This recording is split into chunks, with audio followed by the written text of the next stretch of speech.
गीता में अर्जुन को स्वयं भगवान कह रहे हैं कि उस परमेश्वर की शरण में जा, उसके लिए उन संतों के पास जा जो तत्वदर्शी हो। इसी प्रकार हजरत मोहम्मद को उनका अल्लाह कह रहा है कि कोई और पूर्ण परमात्मा है।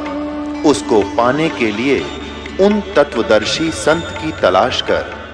वो प्रभु कौन है, ये जानने के लिए कृपया अवश्य सुनिए जगत गुरु तत्वदर्शी संत रामपाल जी महाराज के अमृत वचन। गरीबदास जी ने कहा कि भाई नो करो।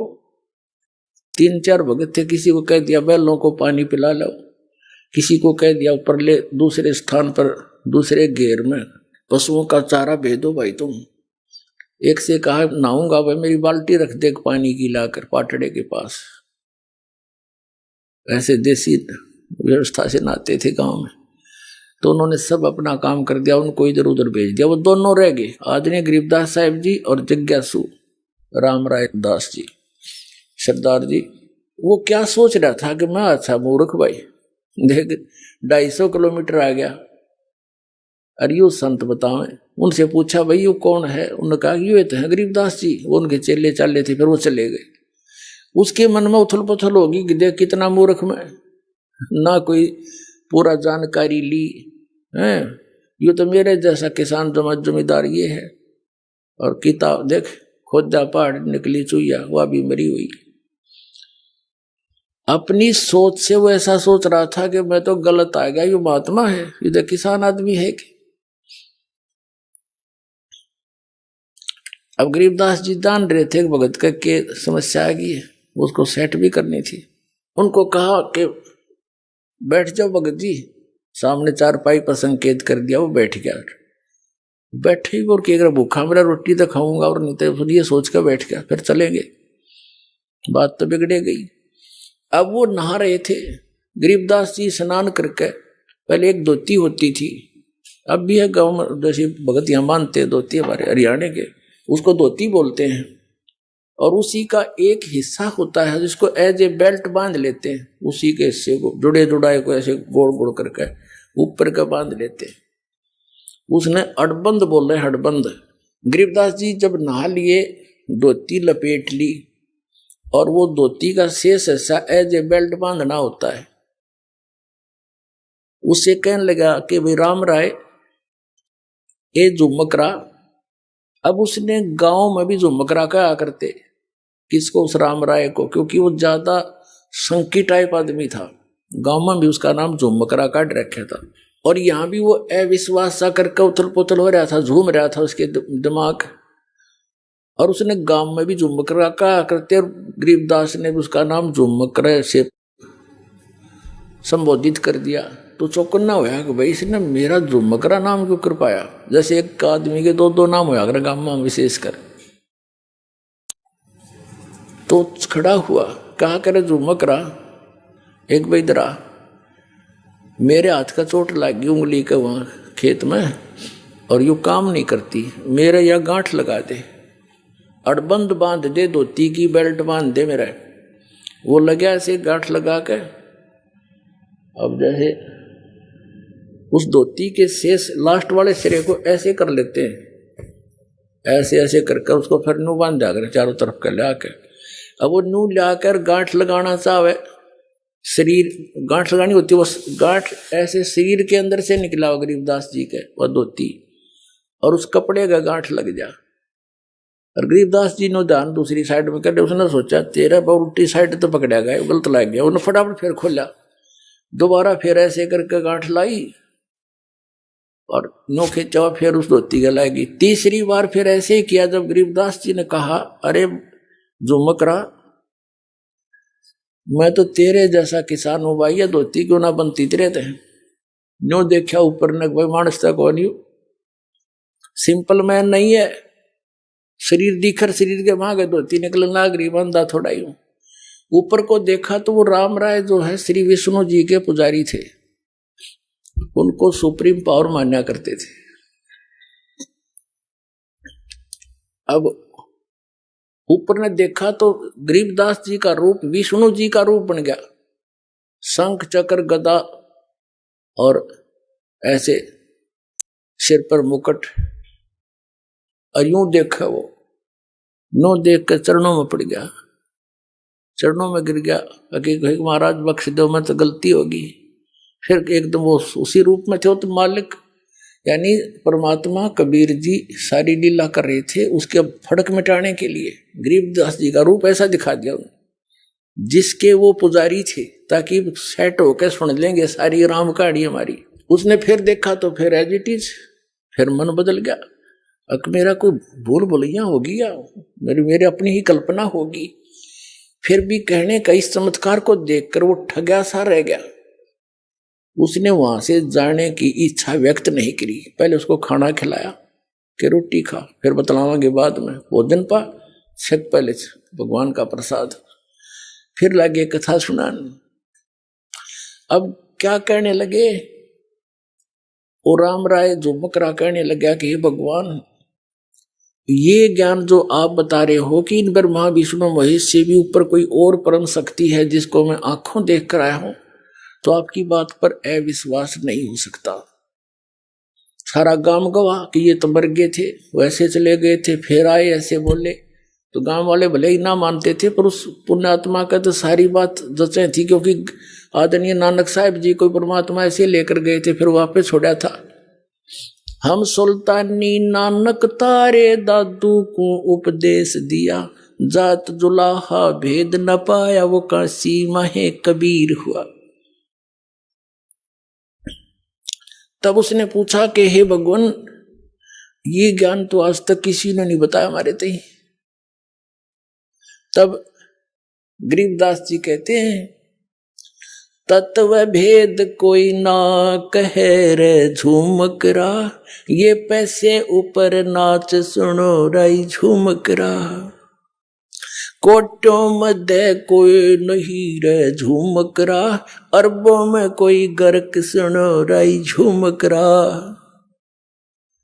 कहते हैं कि ये तत्व भेद कोई ना कहे रे झूमकरा, सब पैसे ऊपर नाच सुनो रे झूमकरा। सब ने अपना दुकान खोल रखी, नकली संतों में तो इन ब्राह्मणों ने। और कहते इस तत्व वेद का ज्ञान देने वाला जो मैं बता रहा हूं, उस तत्व ज्ञान को बताने वाला, कोटों मध्य कोई नहीं रह झूमकरा, यानी करोड़ संतों में नहीं मिलेगा तुझे इसके बताने वाला, अरबों में कोई गर्क सुनो रहा झूमकरा। अरब मनुष्यों में, अरब मार्गदर्शकों में कोई एक मिलेगा तेने। गर्क, गर्क का अर्थ होता है संपूर्ण ज्ञान युक्त, कंप्लीट इन ऑल रिस्पेक्ट, यानी उसको पूर्ण ज्ञान हो परम पुरुष का, और वो पूर्ण कंप्लीट कोर्स हो मोक्ष मार्ग का, सारे मंत्र सही हो जिसके पास, कहता वो अरबों में मिलेगा तुझे वो संत। जैसे गीता जी अध्याय नंबर 7 के श्लोक नंबर 19 का ये भावार्थ समझाने के लिए दास ने यह सारी अमर कथा सुनानी पड़ी महापुरुषों की। उसमें क्या लिखा है कि बहुनाम जन्मानाम अंते ज्ञानवान माम प्रपद्यते, बहुत बहुत जन्मों के किसी अंत के जन्म में ये ज्ञानी ब्रह्म तक की साधना करते मेरी। लेकिन वासुदेव सर्वम इति, समात्मा सो दुर्लभ है, ये कोड वर्ड है। वो बालका ये कोई आम कवि की लिखी हुई गीता है, ये कोड वर्ड है। और कोड वर्डों को यानी सांकेतिक शब्दों को टीचर ही समझ सकता है। और ये नकली टीचर थे, इनको समझ में नहीं आया, इनको इनकम्प्लीट कोर्स था इनका। जो ये हमारे धर्म गुरु थे, आचार्य शंकराचार्य, ब्राह्मण मंडलेश्वर, जितने भी थे हिंदू धर्म के, इन पुराणों का ज्ञान नहीं। और तक भी गीता को तो समझेंगे कैसे, वो तो सिंपल ज्ञान था, उसमें स्पष्ट लिखा है इनका जन्म मृत्यु होता है, ब्रह्मा विष्णु महेश की माता पिता कौन है, ये आज तक नहीं समझ पाए। तो क्या बताया है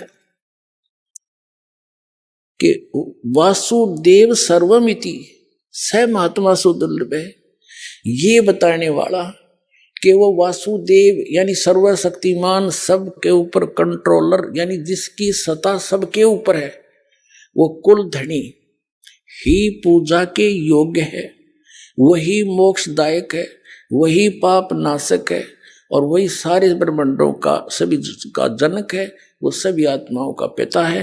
केवल उसी की ही भक्ति करनी चाहिए। ये बताने वाला संत महात्मा तो बड़ी मुश्किल से मिलेगा अर्जुन। तो यहां गरीबदास जी भी वही कह रहे हैं, कोटों मध्य कोई नहीं रे झुमकरा, अरबों में कोई गर्क सुन रही झुमकरा, तत्व भेद कोई ना कहे रे झुमकरा, ये पैसे ऊपर नाच सुनो रही झुमकरा। एक समय गांव में एक ब्राह्मण कथा कर रहा था और उसने 30 दिन के लिए कथा रख दी, 30 दिन कथा करूंगा। अब ठीक है, उद्देश्य क्या था उसका कि रोजाना दक्षिणा के 10-10 रुपये भी आओगे तो 300 रुपये हो जाएंगे। 300 रुपये तो उस टाइम के आज के 30 लाख के बराबर समझ लो। 250 वर्ष पहले 1 रुपये की भैंस आ जाया करती तो 80,000 की आती है, 90,000 की। तो उसने इस उद्देश्य से कथा करनी शुरू कर दी 30 दिन तक। जिस दिन उसकी कथा का भोग पड़ना था, उसी गांव की चंडाल चौकड़ी ने सोचा कल इस पंडित जी की कथा का भोग पड़ेगा और गांव वाले वहां इसका चढ़ावा चढ़ा देंगे घना। और यो करा कि यो इसका नहीं चढ़ने देना बामण गए वो आकर गांव में सारे सब तरह के। उन्होंने क्या किया, उसी दिन सुबह सुबह जो भोग पड़ना था, दिल्ली से एक चंपाकली नाम की नाचने गाने वाली वो व्यवसायिक लड़की ले आई और उन्होंने उसका सांग करा दिया।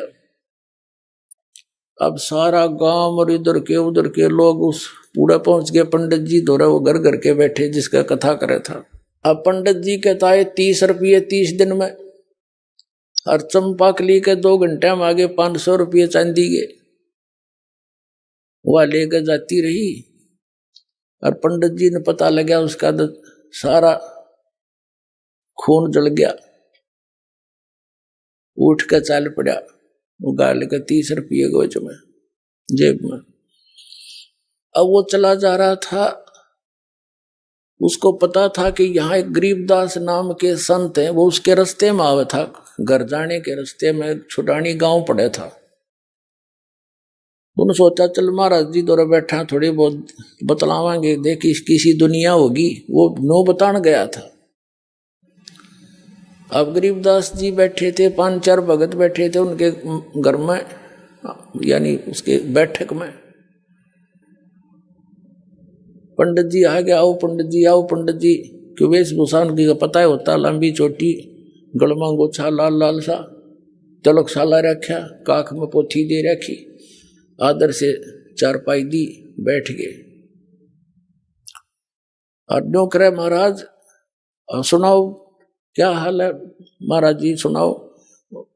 पंडित जी गरीबदास जी बोले महाराज के बताओ, बस दुनिया का तो नाश जा लिया, या तो डूबेगी कति, हद होगी, फलान होगी। काफी देर ने बोलता रहा पर नो ना बताओ कहानी के है।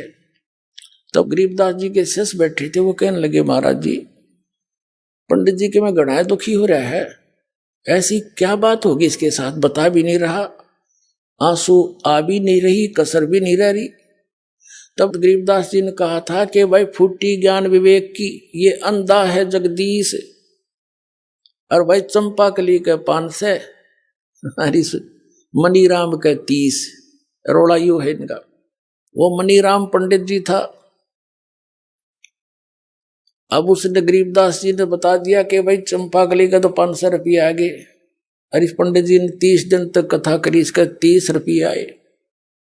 यो उसका दुख मान रहा है।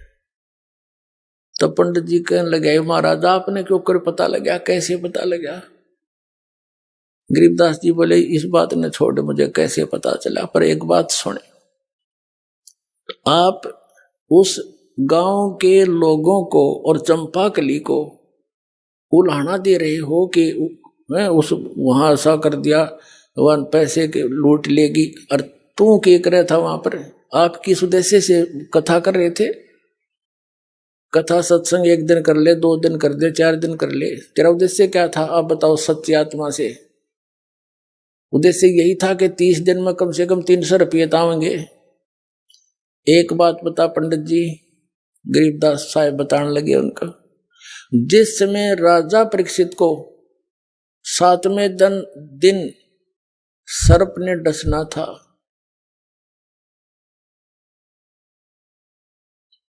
उसको कथा सुनानी थी, उसके लिए कथा करनी थी श्रीमद् भागवत की, जो 30 दिन करके आया तू। और इस कथा के राइटर व्यास जी भी उपलब्ध वहीं थे, और साथ में और भी ऋषि महर्षि जितने थे सब उपस्थित थे। एक मीटिंग हुई थी कि भी इनको वो श्रीमद् भागवत सुधा सागर की 7 दिन तक कथा सुनाई जाए, ताकि इसका मन संसार से हटकर भगवान में जुड़ जा। 7वें दिन इसको मरना तो है। तो ऐसी स्थिति में इंसान जानते सुना कर सारी राम कहानी को। अब उस समय 7वें दिन परिणाम आना था कि कथा कोई वो करे जो अधिकारी हो। अनधिकारी ने कथा की तो इसको कोई लाभ नहीं होगा, इसका जीवन नाश हो जाएगा। तो उस समय किसी ऋषि ब्राह्मण ने हिम्मत नहीं करी वह कथा सुनाने की इस पृथ्वी के ऊपर जितने भी थे, क्योंकि 7वें दिन परिणाम आना था, उनकी पोल खुलनी थी। ये किसी कथावाचक हैं, तब कहते हैं स्वर्ग से सुखदेव ऋषि को बुलाया गया, जो व्यास का पुत्र था। पांडवों ने उसको प्रार्थना करके नीचे भेजा, और राजा परीक्षित के पुनों से वो विमान में बैठ कर आया। सुखदेव ऋषि स्वर्ग से विमान में बैठ कर आया और 7 दिन कथा सुनाई। 7 दिन कथा सुना के उस अधिकारी से कथा श्रवण करने से उस जो लाभ होना था इस श्रीमद् भागवत सुधा सागर से, वो भी सुखदेव के द्वारा सुनाएगी, कथा कीगी उस कथा से। वह तुम्हारे जैसों से नहीं हो सकता था। क्या लाभ हुआ कि उसकी वृत्ति यहां से हटगी, और जो पुण्य उसने अपने जीवन में उस जब तक किए थे उनके आधार से उसके साथ शरीर तो यहीं रह गया उसका, सुखदेव के साथ वो स्वर्ग में चला गया। और इतना भी काम तुम कोई वो ऋषि नहीं कर सके, आपके जितने भी ब्राह्मण थे। और तुम इनका आंख में पोती दे के कोई खड़ा हो जाता है, ला मैं तो कथा कर दूंगा, तुम इनका जीवन नाश कर रहे हो, तुम अधिकारी हो। अब कान पकड़ दिया उस पंडित जी ने, नाक रगड़ दिया परमात्मा के सामने चरणों में कि भगवान मेरी तो आंख खोल दिया आपने, दीक्षा दे दो, मेरा कल्याण कर दो। अब तो कहते हैं 100 साल सिद्धर मैं करूं अपने जन के काज। तब उसको उपदेश दिया, कहा इस गंध न मत खा, छोड़ दे, यह कथा करनी पाप का भागी है। अनधिकारी अब कोई झूठे लाइसेंस बनाता है, कोई डुप्लीकेट पासपोर्ट बनाता है झूठे, तो कितना अपराधी है वो। तो इसी प्रकार हमने जाना सतलोक ये नकली सब संत बने बैठे, मैं भी नाम दे दूं, मैं भी नाम दे दूं, मैं भी कथा कर दूं, पाठ कर देता हूं। तो ये टोटली नकली है। इस विश्व में इस दास के अतिरिक्त कोई भी अधिकारी नहीं आज भगवान के ज्ञान बताने का और नाम देने का। ये अभिमान ना समझना, कति तत्व ज्ञान समझ लेना इसको। अपने आत्माओं जो प्रसंग चला था कि यहां प्राणी कितने दुखी है, और हम अपने बच्चों को शिक्षा किस लिए देते हैं कि ये पढ़कर शिक्षा की महिमा से परिचित हुए, तो आज उस सत्र का लाभ हमारे बच्चे प्राप्त कर रहे हैं। अब ठीक इसी प्रकार जिस समय श्रीमद् भगवत गीता अध्याय नंबर 7 के श्लोक नंबर 29 में क्या कहा है कि अर्जुन जरा मरण मोक्षाय माम आश्रित यतन्ति ये ते ब्रह्म तत्विदु कर्षणम अध्यात्म अखिलम च कर्मम। वो क्या कहता है गीता ज्ञानदाता कि मेरे इस ज्ञान का आश्रय करके कि तत्वदर्शी संत की खोज करो, और वो तत्वदर्शी संत उस ज्ञान को, उस तत्व ज्ञान को बताएगा जो परमात्मा ने स्वयं आकर वो वाणी बोली है। तो उस तत्वदर्शी संत से मिलने के पश्चात जो जरा और मरण से यानी वृद्ध अवस्था और मृत्यु से छूटने के मोक्ष के लिए, यानी इससे बचने के लिए, यानी पूर्ण मोक्ष प्राप्ति करने के लिए जो प्रयत्न करते हैं,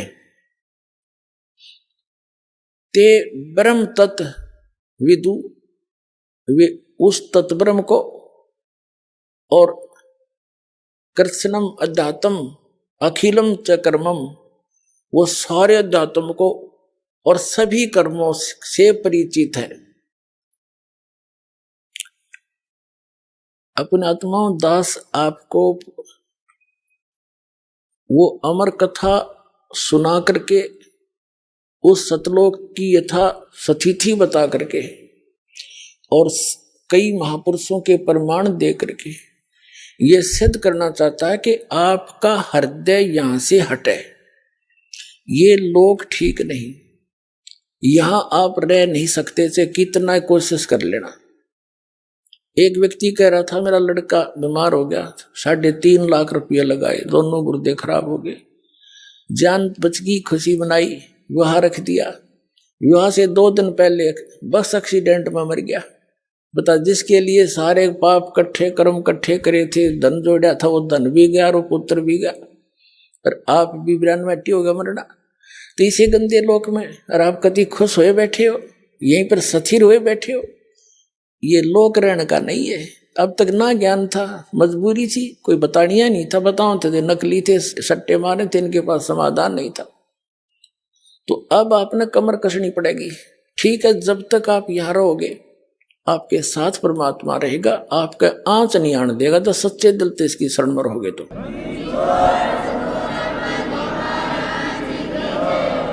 और ये भी आपको याद रहना चाहिए कि यहां रह नहीं सकते हम सदा, मृत्यु तो एक दिन होगी, और मृत्यु होगी तो आप यहां रह नहीं सकते जिसको अपना मान रहे हो। आपकी मृत्यु उस समय होगी जब आप चाहोगे, ये भी सोच लेना। लेकिन चाहोगे इस ज्ञान से, तब तक आपके पोते पोती भी बड़े बड़े हो लेंगे, वो भी भक्ति कर रहे होंगे, तो वो भी सुखी होंगे। तो उस समय आपके मन में एक बीमारी आवेगी, क्योंकि जब जीव को सुख हो जाता है तो ये न सोचा है सारे दुख भूल जाए यहाँ के, नो के ठीक ठाक था, कोई खास बात ना थी, अड़त चाहे कैर टूट रहा हो सारे जीवन में, और पिछले थोड़े से दिनों में सुख हो जाओ, वो सारे दुखान भूल के यूं बढ़िया लगने लग जाता है, और न्यों पता मृत्यु होगी। तो यहाँ के किसी भी सुख की इच्छा नहीं करनी, आप किसी भी वस्तु की चाह नहीं रहे। अंत में मान लीजिए यहाँ सारा परिवार तेरा ठीक और मृत्यु होगी, आप माना नाइजीरिया में पैदा कर दें आपको, बताइए यू के काम आया तेरा, यहाँ का दौड़ा दौड़ा, और फिर नया प्रोसेस हो शुरू हो जाएगा, प्रोसीजर। मनुष्य जीवन हुआ तो ऐसे, फिर बच्चे पैदा हुए, कोई मर गया कोई जी गया, सारा दिन पेट का रोड़ा, सारी उम्र खत्म हो जाएगी। तो इस जन्म और मृत्यु के इसको लू न याद करके इस चक्कर रहे, आपने हृदय से चाक करनी पड़ेगी वहां की सच्चाई के आधार पे, क्योंकि वहां जाने के बाद फिर धीरे धीरे जैसे यहाँ परिवार जुड़ा है, तो आपका ये परिवार जो आज भक्ति कर रहा है, जिसको आप अपना मान रहे हो, यहाँ नहीं आपका है, ये वहां धीरे धीरे आकर के आपके साथ वहां फिर एक परिवार रूप बन जाएगा। वो फिर कद्दे भी ना मरे, ना बूढ़ा हो और ना मृत्यु हो, सदा सुखी, कोई काम नहीं, परमात्मा की याद वहां भी बनी रहती है, आत्मा को विशेष कसक रहती है, वो वहां का एक आनंद न्यारा उस भजन का। और वो सैर सपट्टे कहीं करो, विमान सबके पास हैं, बड़े बड़े मकान हैं, आगे बहुत बड़े लान हैं, बाग बगीचे हैं, फलदार वृक्ष हैं, ये सत्कर मान लेना, कोई बड़का के बुकान की बात नहीं है। खुद संतों ने बताई, परमात्मा ने आके बताया, और आंखों देखा, उन महापुरुषों ने बताया जिन्होंने उस सचखंड को देखा, लेकिन उन्हें थोड़ा सा घुमा फिरा कर बताना था, नहीं तो ये नकली पंथ भी वही गुणगान लग जाते जो परमात्मा ने बता रखा था, तो उसको कोड वर्डों बता रखा। और वो कोड वर्ड इस दास का समझ में आए कबीर भगवान की रजा से, और किसी का समझ में ना आए तो उसके आधार से प्रत्यक्ष प्रमाण करके दिखाऊंगा आपको कबीर साहब की वाणी में, जिसको कबीरपंथी रोज पढ़ा करते। अब प्रसंग चल रहा था कि जो वो सुख है सतलोक में और हम खोज रहे हैं इस मृतलोक में, नमक की बोरी में, और बुरा का टेस्ट कोई खोज रहा हो, कितनी समझ है उसके अंदर, उसको पता ही नहीं फिर बुरा कैसी होती है, कहाँ है। तो यहां जब तक हम उस पूर्ण परमात्मा के उस स्थान से परिचित नहीं होंगे, उस सुख से, और उससे परिचित कैसे होंगे, उन महापुरुषों के प्रमाण जिन्होंने आंखों देखा सचखंड और फिर वापस छोड़ा, और उनमें से विशेष आदरणीय गरीबदास साहिब जी और आदरणीय धर्मदास साहिब जी को परमात्मा ने ये विशेष ज्ञान दिया था, और उनके द्वारा लिपिबद्ध उस ज्ञान से प्रमाण आंखों देखा उन महापुरुषों का बताया हुआ, और दास पर रजा हुई जो आपको आज खोल रहा है, ये सारे मिला करके आपको विश्वास करा देगा। ये दास आपका मन ऐसा हट जाएगा इससे, जैसे गीता जी अध्याय नंबर 2 के श्लोक नंबर 46 में कहा कि अर्जुन, जैसे बहुत बड़े जलाशय की प्राप्ति के उपरांत छोटे जलाशय में जैसी आस्था जीव की रह जाती है, ऐसी तेरी श्रद्धा उस परम पिता परमात्मा के तत्व ज्ञान और उस परमात्मा के सुख से सतलोक से परिचित होने के बाद उस ज्ञान की प्राप्ति के उपरांत इन अन्य भगवानों में और यहाँ के सुख और स्वर्ग के सुख में ऐसी रह जाए। जैसे पहले सभी व्यक्ति तालाबों पर आश्रित होते थे, एक तालाब ऐसे होते थे, वर्षा होगी भर गया सारा वर्ष, उसी से पशु भी पानी पीते थे, उसी से मनुष्य भी जल निकाल कर उसी पर आश्रित होते थे, उसी से थोड़ी बहुत कोई बगीची सिंचाई कर लेते थे। तो उस तालाब का पता होता था एक वर्ष वर्षा ना हो तो सारा सूख जा, और उस पर आश्रित व्यक्ति भी तड़फ तड़फ कर मरे यदि 2 वर्ष वर्षा ना होते। तो उन व्यक्तियों को, और एक बहुत बड़ा सरोवर झील मिल जाए जिसमें 10 वर्ष वर्षा ना हो तो भी उसका जल समाप्त ना हो, तो फिर वो व्यक्ति उस छोटे जलाशय को तुरंत त्याग कर उसकी शरण में जाकर बस जाते हैं। लेकिन उस छोटे जलाशय यानी इन भगवानों से जो ब्रह्मा विष्णु महेश ब्रह्म परब्रह्म से जो हम लाभ ले रहे थे वो पर्याप्त नहीं था। वो जलाशय का जो जल था वो पर्याप्त नहीं था, लेकिन बुरा नहीं था। और जब हमने वो मिल गया जलाशय, कौन जाके उसकी तरफ, तो ऐसा समझ लेना वो सतलोक में इतना सुख है, ऐसी सदाबहार स्थिति। यहाँ तो 2 वर्ष वर्षा ना हुए दरे दराए रहे, जहाँ सारे टक्कर मार मार कर मरे जनता, एक दूसरे को खाजा बढ़ के भर भर के, ऐसे बहुत बार पीछे ऐसी स्थिति आई है। ये लोक है, ये तो परमात्मा ने दया बख्शी पुण्यात्मा को जन्म दिया ताकि ये भक्ति करके पीछा छुटवा लें, सोधी दे दी, पंप वगैरह लगा लेते हैं, समय पर वर्षा कर रहे हैं। ये वैसे नहीं हो रही है। अब जितने भी मानव शरीर प्राणी हैं ये बहुत पुण्यकर्मी प्राणी हैं, लेकिन दुर्भाग्य उनका जो ये पहचान नहीं पा रहे इस दास के द्वारा दिए गए इस ज्ञान को, और वो वंचित इस मार्ग से। तो लेकिन परमात्मा का वचन है कि कलयुग में ये ज्ञान पूरे विश्व में जाएगा और पूरा विश्व इस ज्ञान को ग्रहण करेगा। एक बार ऐसी शांति आवेगी जैसे सतयुग में होया करे, क्योंकि यहाँ की इस बीमारी का पता चलेगा ये रोग है क्या, ये माया किस लिए जोड़ रहे हैं। सारा जीवन इस कोठी बंगले बनाने में खो देते, हमारी मृत्यु हो जाती है, हम गधे बने हैं और कोठी नो खड़ी है। बता कोई जीवन था हमारा। तो इस मालिक की शरण में आपको सुख भी मिलेगा, जो इस कलयुग में जो मिलने वाला सुख है वो तो आपको देगा ही देगा। इस कलयुग में जो आपको आवश्यक वस्तु होंगी अवश्य देगा भगवान। जो आपको इस कलयुग में देख लिए टेलीफोन और ये मोबाइल और ये टेलीविजन इंटरनेट और ये गाड़ियां, इनकी आवश्यकता किस लिए? इसकी आवश्यकता अब हमें इसलिए होगी कि हम भगवान की वचन सुना करेंगे। जेब में मोबाइल डाल लिया और मंत्र चल रहे हैं, परमात्मा का सत्संग चल रहा है, जा रहे हैं, कान में लीड ला ली, दूसरे नहीं पता क्या सुन रहा है, और पहले इन्हीं का दुरुपयोग करने के लिए काल ने प्रेरणा कर दी, इसी में फिल्में भर दी, बकवाद भर दी, वो हम पास आउट कर देंगे कति, केवल इसके अंदर गाने रहेंगे। और एक दिन वो दिन आएगा पूरे मीडिया के अंदर परमात्मा का ज्ञान चला करेगा, नहीं जनता स्वीकार नहीं करेगी, ये सत्कर मान लेना।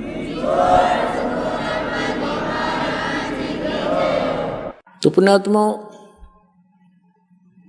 इस झूठे सुख को सुख कहे ये मान रहा मनमोद, ये सकल चबीना काल का कुछ मुख में कुछ गोथ।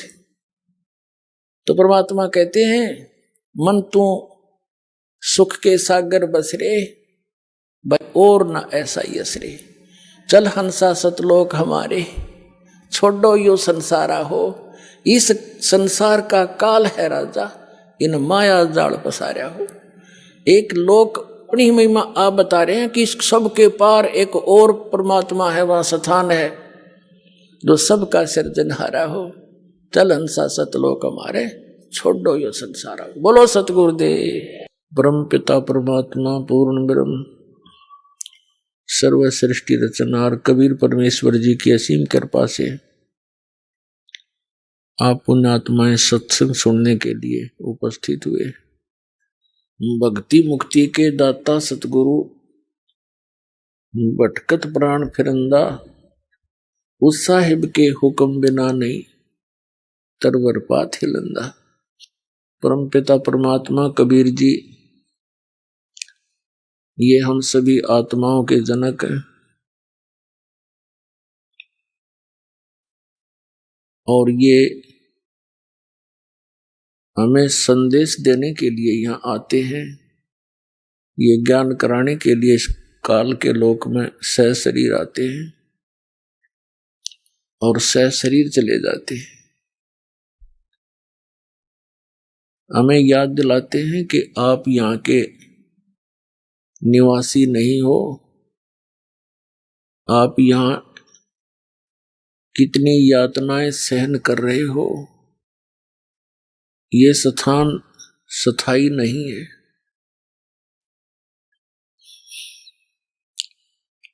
अब क्या बताते हैं, चारों युग में संत पुकारे, कूक कहा हम हेल रे, हीरे माणिक मोती बरसे, ये जग चुगता ढेल रे। क्या बताते हैं कबीर परमात्मा जी के चारों युग में मुझसे परिचित मेरे संतों ने उस यथार्थ भक्ति मार्ग का ऊंचे स्वर में आवाज लगा लगा कर ज्ञान कराना चाहा, लेकिन ये संसार उस यथार्थ ज्ञान रूपी यानी पूर्ण मोक्ष की विधि रूपी जो मोती हैं उनको ना स्वीकार करके शास्त्र विरुद्ध साधना करके मोतियों के स्थान पर कंकर इकट्ठे कर रहा है,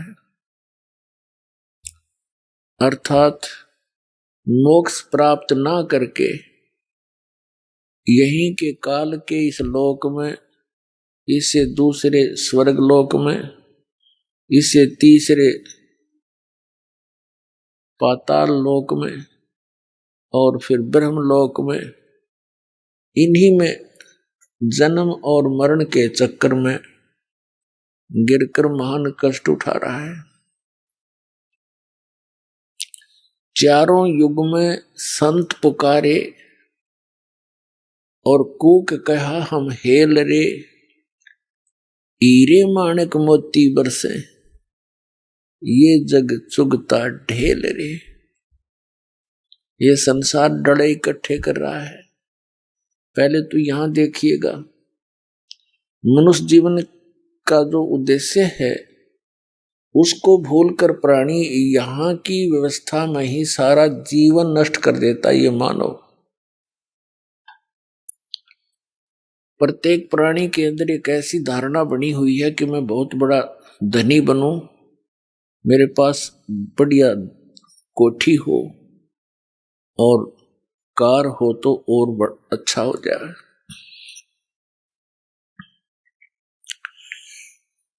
और शानो शौकत बनाने के लिए यहाँ की जूठी इस महिमा के अंदर अपना सारा जीवन नष्ट करके और खाली हाथ चला जाता है।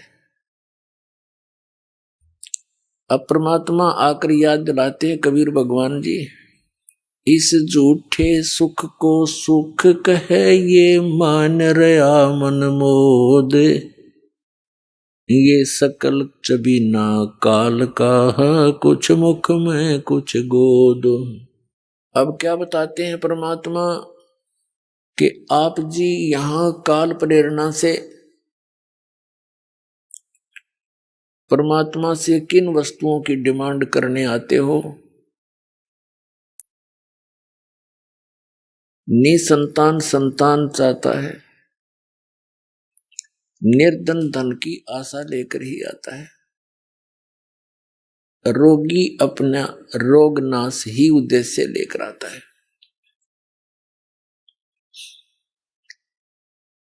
और कुछ एक प्राणी ऐसे भी हैं जो परमात्मा प्राप्ति के लिए ही आते हैं, वो तो धन्य भाग हैं ऐसी सोच जिन पुण्यात्माओं की। लेकिन वो भी धन्य भाग हैं जो किसी भी कारण से परमात्मा के चरणों में पहुंच गए, फिर यहां आएंगे उनको वो सुख तो मिले ही मिलेगा जिनकी उनको आवश्यकता है। लेकिन आवश्यकता से अधिक ये भगवान नहीं देगा, क्योंकि हमारा मूल उद्देश्य है परमात्मा पाना, यहां से जन्म मरण का आपका रोग कटवाना। और यहां जब तक आप रहो आपको वो सुविधाएं मिले जो आपके लिए अनिवार्य है। अननेसेसरी डिमांड आप करोगे भगवान नहीं देगा। आपकी आवश्यकता से कितनी ही बड़ी हो और परमात्मा उसको समझे कि आवश्यक है तो वो आपकी अवश्य पूर्ण होगी, रोग नाश भी होगा। और कोई आर्थ आया है या किसी अन्य आवश्यकता है उसको वो अवश्य आपका पूर्ण होगा, क्योंकि ये परमात्मा सुखदाई है, आपको सुख देगा, आपको धन भी देगा। इसको मालूम है कि जब तक इस मन की तृप्ति नहीं की जाएगी थोड़ी बहुत, ये भक्ति करण नहीं दे मेरी आत्मा को, तो पहले इसको संतुष्ट करेंगे दाता और फिर ज्ञान देंगे आत्मा को, फिर ज्ञान हो जाएगा। फिर ये मन की सारी नहीं मानेगी। इस मन को कैसे कंट्रोल करेंगे दाता? ये तब भक्ति करने देगा। एक व्यक्ति के ओठ पर चोट लगेगी, ओठ पे, तो उसको किसी ने बताया कि भाई कोई कहे कुछ बांध दो, कोई कहे देसी, पहले गांव में ऐसा ही व्यवस्था होती। एक ने कहा कि इसके हलवा बना के बांध दो देसी घी का। तो जिसके चोट लग रही थी वो कहने लगा भाई यू ठीक कह रहे हैं, तो उसको हलवा बना दिया। अच्छा थोड़ा सा बनाया, औषधि टाइप इसको उठ कर लगा देंगे, बांध देंगे, यहाँ पर चिपका देंगे। वो हलवा रखे ओठ पे और वो तो खा जाए उसको स्वादिष्ट लगे। वो जब भी ओठ पे धरती अंदर ले जाए उसने, फिर कहने लगे, उन्हें विचार किया भाई जब तक यू छक नहीं लेगा इतना ओठ पे टेकन नहीं दे इसने, पहले इसने छकाओ। तो पहले तो छकाया और छकने के बाद हलवा फिर एक कण भी नहीं खा सकता आदमी, इसकी यह भी खासियत है। तब उसने ओठ पर टेकन दिया हो। तो पहले तो परमात्मा इस मन की फड़क निकाल लेगा। ये जो डिमांड लेकर यहां आया है ये पहले इसने छकावेगा और फिर इसके अंदर ऐसा ज्ञान भर देगा मालिक कि आगे ये कोई वस्तु नहीं चाहेगा एक मोक्ष के अतिरिक्त। आप यहां आते हो देखो, जब तक आपको कोई परेशानी है और उसमें राहत नहीं मिलेगी तो आप भक्ति सुन भी नहीं सकते, ज्ञान भी नहीं सुन सकते, करना तो बहुत दूर की बात है। तो दयालु परमात्मा है। यदि आपका निश्चय पूरा होगा, पूरे विश्वास के साथ परमात्मा में आप लगन लगाओगे, ये जाप मंत्र जो बताए जाते हैं ये करोगे, तो ये तो मामूली सी बात है उस मालिक के लिए, ये तो कुछ भी नहीं जो डिमांड आप लेकर आते हो। फिर यहां ज्ञान कराया जाएगा आपको। परमात्मा बताते हैं, क्या मांगू कुछ थिर न रहाई, देखत नैन चला जग जाई, 1,00,000 पूत 1,25,00,000 नाती, उस रावण के दीवान बाती, आवत संग ना जात संगाती, क्या भया दर बांधे आथी, कहे कबीर अंत की बारी, जैसे हाथ जाड़ कर चला जुआरी। अब परमात्मा कहते हैं, यहां क्या वस्तु मांगोगे तुम भगवान से, और कोई भी टिकाऊ नहीं। क्या मांगो कुछ थिर ना रहाई, और देखत नैन चला जग जाई। आंखों के सामने रोज पता नहीं कितने व्यक्ति जा रहे हैं। 1,00,000 पूत 1,25,00,000 नाती। रावण के 1,00,000 पुत्र थे, और वो भी सर्वनाश को प्राप्त हुए, सारे मर गए युद्ध में। और फिर उस रावण के घर में कोई दीपक जलाने वाला शेष नहीं बचा।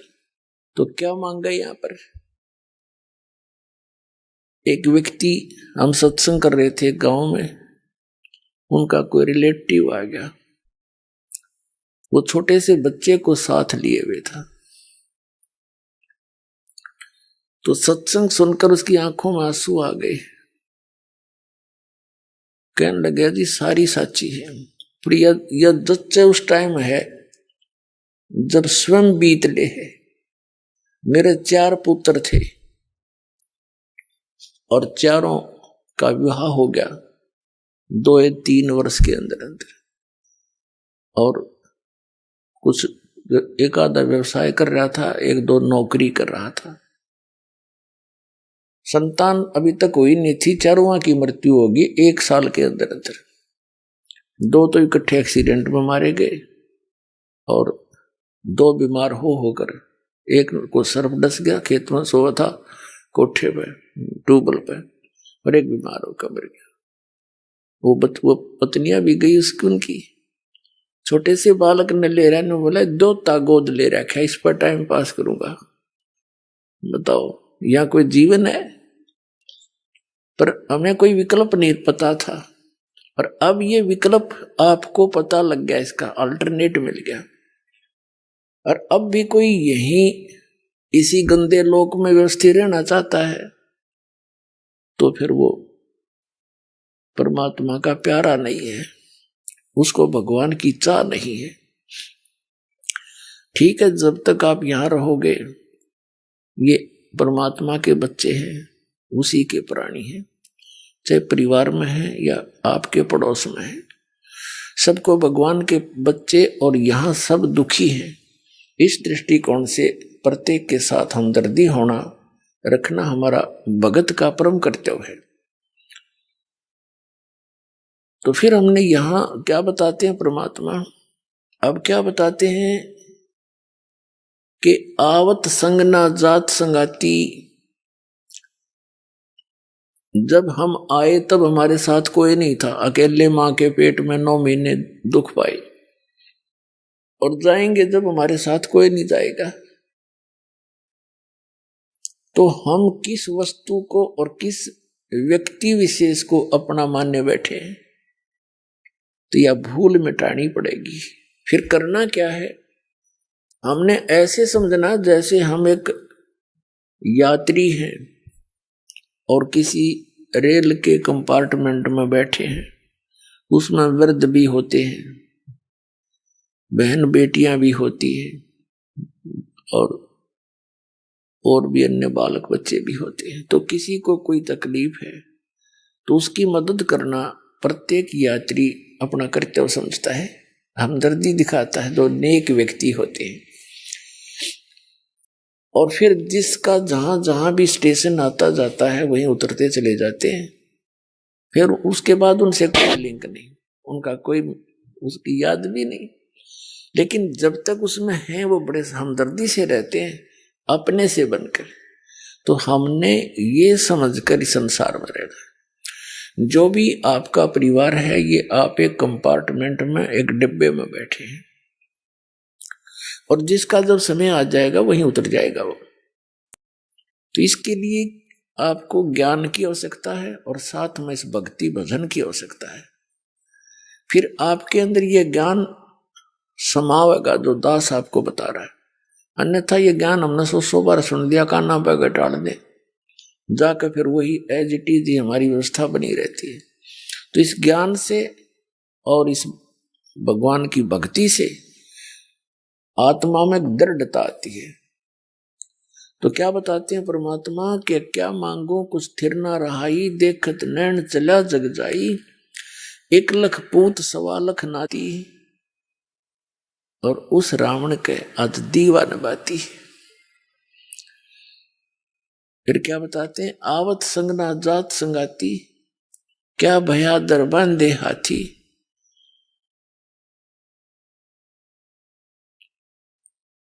अंत समय जैसे कहे कबीर अंत की बारी, जब तेरा शरीर छूटेगा और जैसे हाथ झाड़ के और चला जुआरी, हारा हुआ जुआरी यानी जुआ खेलने वाला सट्टेबाज, जब हार के चलता है सारा सब कुछ लुटा के हाथ झाड़ के चला करेगा, कहते हैं यह स्थिति तेरी होगी। और जो अपनी नेक नीति से सतगुरु शरण में आकर भक्ति करते हैं वो अपने पुनों की गठरी लेकर जाएंगे। तो क्या बताते हैं परमात्मा, परमात्मा प्राप्ति के लिए अर्थात सतलोक जाने के लिए, जन्म और मृत्यु का रोग कटाने के लिए हमें सबसे पहले गुरु की आवश्यकता होती है। और गुरु कैसा हो, उसके लक्षण क्या है, सतगुरु कैसा हो, तो वो गुरु वो होता है, कहते हैं सतगुरु के लक्षण कहूं, मधुरे बैन विनोद, 4 वेद 6 शास्त्र वो कहे 18 बोध। पहली तो ये पहचान बताई है कि वो सतगुरु जो होगा वो ऐसे आनंददायक वचन कहेगा जो आत्मा को सुहावेंगे। क्योंकि मन को तो अच्छी लगती है रागनी गाना, फिल्मी बकवादे या इधर उधर के चुटकुले, लेकिन आत्मा को परमात्मा की कथा सुहाया करे वो अच्छी लगती। तो सतगुरु जो होते हैं वो आत्मा की खुराक देते हैं, मन की खुराक बंद करते हैं। सतगुरु के लक्षण कहूं, मधुरे बैन विनोद, और 4 वेद 6 शास्त्र वो कहे 18 बोध, यानी वो सभी सदग्रंथों का ज्ञाता होता है। और सतगुरु जो है विश्व में एक ही होता है। एक बार जब परमेश्वर कबीर जी स्वयं आए थे एक तत्वदर्शी संत की भूमिका करने के लिए, जो प्रत्येक युग में वो ऐसा करते ही करते हैं, उनका विधान है परमात्मा का। कबीर साहब कहते हैं, सतयुग में सत सुकृत कह टेरा, त्रेता नाम मुनिंदर मेरा, द्वापर में करुणा में कहाया, कलयुग नाम कबीर दराया।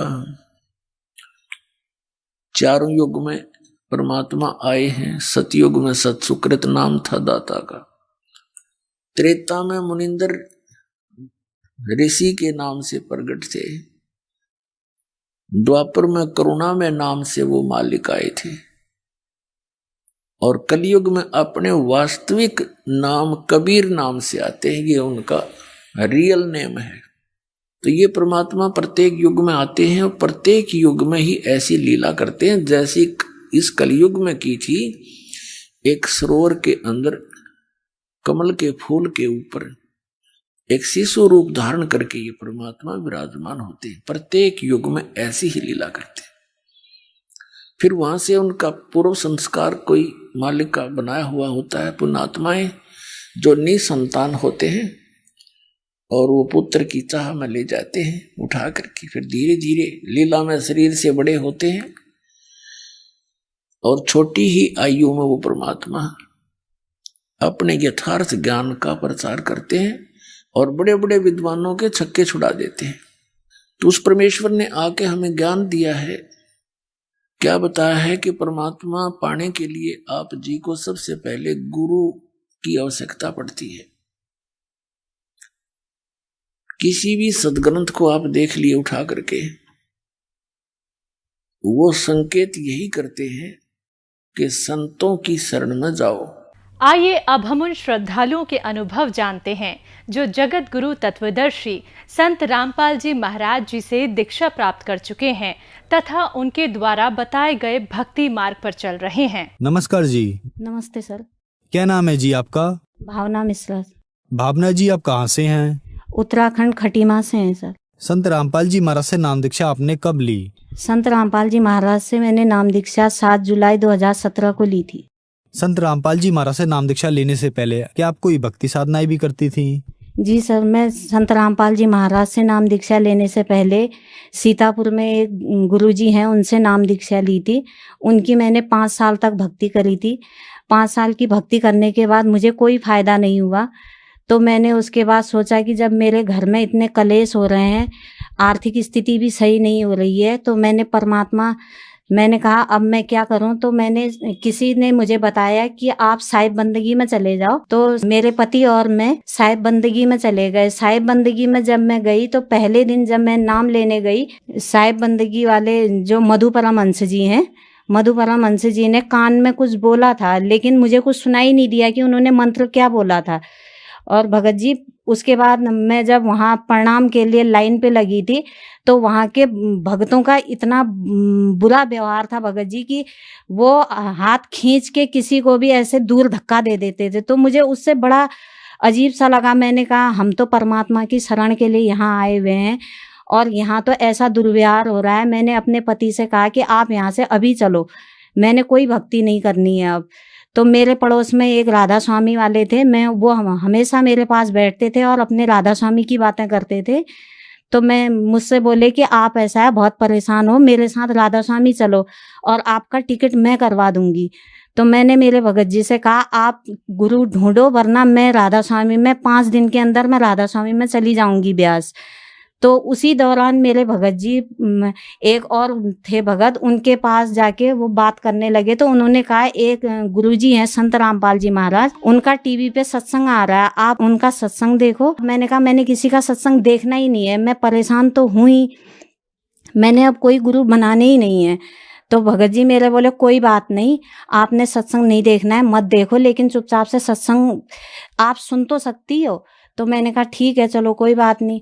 मेरे भगत जी को सत्संग अच्छा लगा और उन्होंने नाम ले लिया। तो मैं बिना सोचे समझे ही मैंने संत रामपाल जी महाराज से नाम ले लिया 7 जुलाई 2017 को। बहन जी, जैसा कि आपने बताया कि आप बहुत ज्यादा दुखी थी, अपने दुखों को लेकर आप मधु परमहंस जी के पास भी गईं, फिर आप राधा स्वामी के पास गए और फिर आपने संत रामपाल जी महाराज का सत्संग सुना और संत रामपाल जी महाराज से नाम दीक्षा ली। तो क्या संत रामपाल जी महाराज से नाम दीक्षा लेने के बाद आपको कोई लाभ भी मिले? जी भगत जी, संत रामपाल जी महाराज से नाम लेने के बाद मुझे आर्थिक, मानसिक, आध्यात्मिक हर तरह का लाभ मिला। भगत जी मेरे घर में इतने कलेश होते थे, वो कलेश सब खत्म हुए और आर्थिक स्थिति भी मुझे दिन दोगुनी रात चौगुनी आर्थिक स्थिति हुई। भगत जी मैं हर तरीके से परेशान थी। भगत जी आज परमात्मा की दया से, संत रामपाल जी महाराज की दया से मैं बहुत खुश हूँ। और मेरे लड़के का इसी महीने बहुत बड़ा एक्सीडेंट हुआ था, स्कूल जा रहा था वो, मेरे बेटे का और मेरे भतीजे का एक्सीडेंट हुआ। जब यहाँ से फोन गया भगत जी तो उन्होंने कहा कि आपके बच्चे हॉस्पिटल में हैं, तो लोगों ने उनको उठाया नहीं चौराहे से कि ख़त्म हो गए हैं बच्चे। मेरे घर में उसी दिन सत्संग था भगत जी, 8 बजे का टाइम था सुबह। परमात्मा के आगे जाके दंडवत करा, हे बंदी छोड़ परमात्मा सदगुरु रामपाल जी महाराज, आज आपका सत्संग मेरे घर में है। लोग तो मुझ पे ताने मारेंगे कि सत्संग तुमने रखाया है और तुम्हारे घर में ये हादसा हो गया। बंदी छोड़ ऐसा कुछ ना हो। मैंने जाके बंदी छोड़ परमात्मा सदगुरु रामपाल जी के आगे दंडवत प्रणाम करा। भगत जी 1 घंटे के अंदर दोनों बच्चे घर आ गए। मेरे बेटे ने कहा मम्मी मुझे हॉस्पिटल नहीं जाना है, परमात्मा पे विश्वास करो आप। और बंदी छोड़ सदगुरु रामपाल जी महाराज की दया से भगत जी मेरा बेटा दूसरे दिन से ही खाना खाने लग गया, जबकि उसके दोनों होठों में टाँके लगे हुए थे। और मुझे माइग्रेन की प्रॉब्लम थी। मुझे माइग्रेन की प्रॉब्लम 5-6 सालों से थी। मेरे आधे सिर में इतना दर्द रहता था कि मुझे उल्टियाँ आती थी उस दर्द की वजह से। और वो माइग्रेन का दर्द मेरा कब ख़त्म हुआ कि मुझे खुद नहीं पता चला। मेरे बच्चे एक दिन बोल रहे थे कि मम्मी आजकल आपके माइग्रेन का दर्द नहीं होता है। तब मुझे एहसास हुआ कि मुझे तो आजकल माइग्रेन का दर्द ही नहीं हो रहा है। मैंने बहुत डॉक्टरों को दिखाया और संत रामपाल जी महाराज की दया से मेरा माइग्रेन का दर्द सही हो गया और मेरी आर्थिक स्थिति सही हो गई बंदी छोड़ सदगुरु रामपाल जी महाराज की दया से। और आज सुबह ही मेरे एक लाभ और हुआ है भगत जी कि मेरे फंटी बल्ली का काम था हमारे, हम उसको बेचना चाह रहे थे और सदगुरु रामपाल जी महाराज की दया से कल रात मैंने परमात्मा से कहा था कि बंदी छोड़ कल इंटरव्यू है मेरा, मैंने वहाँ जाना है और मैं इंटरव्यू में क्या बोलूँगी। तो परमात्मा की दया से सदगुरु रामपाल जी महाराज की दया से आज सुबह ही 10 लाख का एक ग्राहक आया और बोला मैं आपकी फंटी बल्ली मैं ले जाऊंगा। मेरे गठिया की वजह से मेरे आंखों में रेडनेस आ गई थी सर। मैंने सोचा कि मेरी आंखों की प्रॉब्लम है, इसलिए मैं सत्या नेत्रालय सितारगंज हॉस्पिटल में मैंने चेकअप के लिए गई। तो उन्होंने मेरी जाँचें करवाई थी। जाँच में मेरे सर ये मेरी गठिया की शिकायत बताई और जिसमें मेरी गठिया की शिकायत ये है 70% गठिया की शिकायत मेरी आई है रिपोर्ट। तो डॉक्टर जब मेरे से बोल रहा था कि 70% आपकी इतनी गठिया की शिकायत है, ऐसे में तो कोई चल भी नहीं पाता है और आप यहाँ तक चल के आई हो, तो उन्होंने मुझे वहाँ से रेफ़र कर दिया था खटीमा स्वास्थ्य हॉस्पिटल में। तो वहाँ मैंने हड्डी वाले हॉस्पिटल को दिखाया। तो उस दिन मैं पैसे भी नहीं लेके गई थी भगत जी। मैंने सोचा इस रिपोर्ट से जो मेरे आंखों की दवाई चल रही है उसी से सही हो जाएगा। लेकिन वो वहाँ जब मैं गई मैंने कहा हे बंदी छोड़ सदगुरु रामपाल जी महाराज जी, मैं तो पैसे भी नहीं लेके आई हूँ, आज मेरी दवाई पता नहीं कितनी महंगी आएगी। लेकिन जब मैं दवाई लेने गई भगत जी तो 18 रुपये मात्र की मेरी दवाई आई। ये दाता ने मेरे पे दया करी है और उस दिन से मेरे गठिया की है भी नहीं प्रॉब्लम। अब सदगुरु रामपाल जी महाराज की दया से मेरी गठिया की प्रॉब्लम सही हुई। और इसके अलावा आर्थिक लाभ हैं। आर्थिक घर परिवार में हमारा घर सुखी हो गया है। तीनों भाइयों ने नाम ले लिया है, पूरे परिवार हमारा नाम दीक्षित है। संत रामपाल जी महाराज से नाम दीक्षा लेने के बाद आपको बहुत सारे लाभ मिले। तो जो महिलाएं आज आपको टीवी पर देख रही हैं और वो भी दुखी हैं, उनके लिए आप क्या कहना चाहेंगी? मैं सभी महिलाओं से ये निवेदन करूंगी कि आप सदगुरु रामपाल जी महाराज का चैनल पे सत्संग आता है, आप उस सत्संग को देखिए और सत्संग परमात्मा के सत्संग को सुनिए और उसका लाभ उठाइए। और जिस भगत आत्मा को कोई भी प्रॉब्लम हो, जो परमात्मा के सदगुरु रामपाल जी महाराज का सत्संग चलता है उसके नीचे एक पीली पट्टी चलती है, उसमें नामदान केंद्र के नंबर लिखे हुए हैं, आप उनसे संपर्क करके नाम ले सकते हैं। धन्यवाद जी। धन्यवाद जी।